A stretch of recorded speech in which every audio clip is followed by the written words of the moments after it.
കാലാവധി കഴിഞ്ഞിട്ടും പ്രവൃത്തികൾ പൂർത്തിയാക്കാത്ത കരാറുകാർക്കെതിരെ നിയമ നടപടികൾ സ്വീകരിക്കുമെന്ന് മേയർ വി രാജേഷ്. വർക്കെടുത്തിട്ട് പൂർത്തിയാക്കാതിരിക്കുന്നത് നാടിനെ ദ്രോഹിക്കുന്നതിന് തുല്യമാണ്. അതേസമയം കോൺട്രാക്ടർമാരെ വട്ടം ചുറ്റിക്കാൻ മനഃപൂർവ്വം തെറ്റുവരുത്തുന്ന ഉദ്യോഗസ്ഥർക്ക് കോർപ്പറേഷനിൽ സ്ഥാനമുണ്ടാകില്ലെന്ന് മേയർ വി രാജേഷ് മുന്നറിയിപ്പ് നൽകി. നഗരസഭയിലെ കൗൺസിലർമാരുടെയും ഉദ്യോഗസ്ഥരുടെയും കരാറുകാരുടെയും സംയുക്ത യോഗം ഉദ്ഘാടനം ചെയ്ത് സംസാരിക്കുകയായിരുന്നു മേയർ.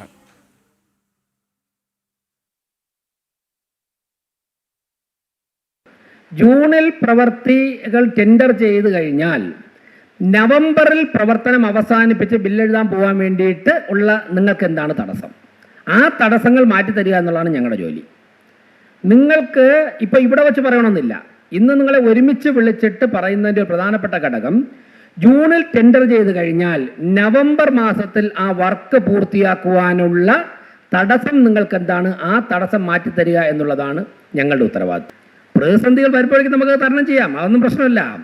ചിലപ്പോൾ റോഡ് ടാർ ചെയ്യാനായിട്ട് 6 മാസം താമസിക്കും, അല്ലെങ്കിൽ 1 വർഷം താമസിക്കും. ഇവിടെ 10-15 വർഷം താമസിച്ചിട്ട് എല്ലാ കുറ്റപ്പെടുത്തലും കേട്ടുകൊണ്ടിരിക്കുന്ന ഈ കൗൺസിലർമാർക്ക് ഒരു തീരുമാനം എടുത്തതിൻ്റെ പേരിൽ എന്തെങ്കിലും പ്രതിസന്ധി വരണമെങ്കിൽ അത് തരണം ചെയ്യാൻ വേണ്ടി വലിയ ബുദ്ധിമുട്ടൊന്നുമില്ല. കോൺട്രാക്ടർമാരെ വറ്റം ചുറ്റിക്കാൻ വേണ്ടി ക്ലർക്കൽ മിസ്റ്റേക്ക് വരുത്തുന്ന ക്ലർക്കുമാരോട് ഞാൻ പറയുന്നു, തിരുവനന്തപുരം കോർപ്പറേഷനിൽ ആ കസേരയിൽ നിങ്ങൾക്ക് സ്ഥാനം ഉണ്ടാവുകയില്ല എന്ന് ഒരാശങ്കയ്ക്കും ഇടവരുത്താതെ വിധം ഈ മാധ്യമങ്ങളുടെ മുമ്പിൽ വെച്ച് പറയാൻ ഞാൻ ആഗ്രഹിക്കുക.